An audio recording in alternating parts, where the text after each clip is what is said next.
मी doctor Neha Dongaonkar.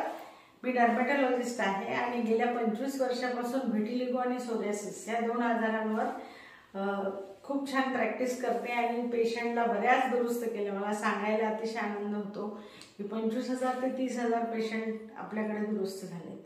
तर आज मी थोडासा रेअर प्रकार जो सोरियासिसचा आहे, जो विंटरमध्ये जास्त दिसून येतो, तर त्याच्याबद्दल तुम्हाला माहिती सांगणार आहे. फार कमी पेशंट असतात याचे, पण ह्या लोकांना त्रास खूप होतो. तर हा लिप सोरियासिसचा प्रकार आहे. आता मी माझ्या प्रॅक्टिसमध्ये पण ह्याचे पेशंट जरा कमीच बघितले, पण ज्याही लोकांना लिप सोरियासिस होतो किंवा टंग सोरियासिस, तर ह्या लोकांना खूप त्रास होतो याचा. तर जनरली हा लिप सोरियासिस बऱ्याचदा डायग्नोज करताना थोडंसं कठीण असतं याचं डायग्नोसिस. लिप सोरियासिसमध्ये काय होतं की माउथच्या दोन्ही बाजूला ड्रायनेस येतो आणि लिप्स पण कंटिन्युअस लिपचं पण स्केलिंग निघायला लागतं.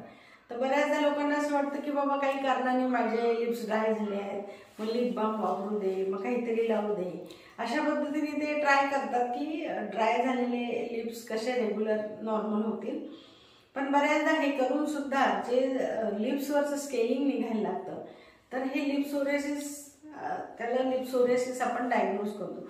तर लिप सोरियासिस हा तुमच्या बॉडीवर दुसरीकडे कुठेही सोरियासिस आहे त्याच्यासोबत पण दिसू शकतो. जनरली डायग्नोज करताना आम्ही हा मुद्दा विचारात घेतो की यांना बॉडीवर अजून कुठे प्लग्स आहेत का, यांना स्काल्प सोरियासिस आहे का, यांच्या माउथमध्ये काही प्रॉब्लेम आहे का, टंग्सला पण काही प्रॉब्लेम आहेत का. हे सगळं बघितल्यानंतर लिप सोरियासिस डायग्नोज होतो. ह्याच्यानंतर एक चिलायटिस नावाचा प्रकार आहे स्किन डिसीजमध्ये. तर त्याचे सिम्पटम्स सुद्धा लिप सोरियासिसशी मॅच करतात. त्यांना पण माउथच्या दोन्ही कॉर्नरला ड्रायनेस असतो, तिथली स्किन तडकते, फाटल्यासारखी होते, लिप्सचं पण स्केलिंग निघतं, ड्राय लिप्स असतात. आणि चिलायटिस जनरली छोट्या मुलांमध्ये म्हणजे साधारणतः 10-12 वर्षापर्यंत जास्त प्रमाणात दिसून येतं. पण लिप सोरियासिस 20-21च्या दरम्यानच्या मुलांना जास्त प्रमाणात दिसून येतो. तर हा फक्त लिप सोरियासिस पण असू शकतो. कधी कधी फॅमिलीमध्ये कुणाला हिस्ट्री आहे, फॅमिलीमध्ये कुणाला सोरियासिस आहे, तर त्यांच्या मुलांमध्ये पण हा प्रकार दिसू शकतो. कुणाला दुसरे स्किन डिसीज आहेत, व्हिटिलिगो आहे, सोरियासिस आहे किंवा अदर स्किन प्रॉब्लेम आहे, काही मेडिसिन्स चालू आहेत, काही मेडिसिन्समुळे पण हा त्रास होऊ शकतो. तर कुणाला सायकॅट्रिक प्रॉब्लेम्स आहेत काही. तर ह्या सगळ्या प्रकारामध्ये पण कधी कधी आपल्याला लिप सोरियासिस दिसू शकतो. पण हे सगळे कॉज आहेत, हे कन्फर्म कॉज नाही आहे. हे साधारणतः एक इटिओलॉजी आपण म्हणू शकतो की अशा पद्धतीने याच्यामध्ये सिम्पटम्स दिसतात.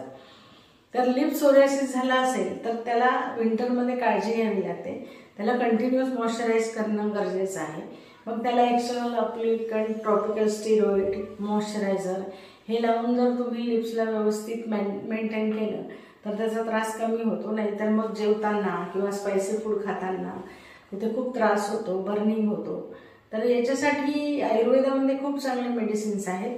त्याला साधारणतः लिप सोरियासिसला 3 ते 4 महिने जर रेग्युलर मेडिसिन घेतले तर lip psoriasis totally lips normal होतात आणि सोरियासिस क्युअर होतो. मी पहिले सांगितलं त्याप्रमाणेच हा एक रेअर डिसीज आहे आणि असेल तो आयुर्वेदाने क्युअर होऊ शकतो. त्याच्यासाठी पेशंटला ते लक्षात घेणे गरजेचं आहे की हा डायग्नोज करण्यासाठी जर कन्सल्टंटकडे आला तर ते डायग्नोज होतं आणि तुम्ही क्युअर होऊ शकता. थँक्यू.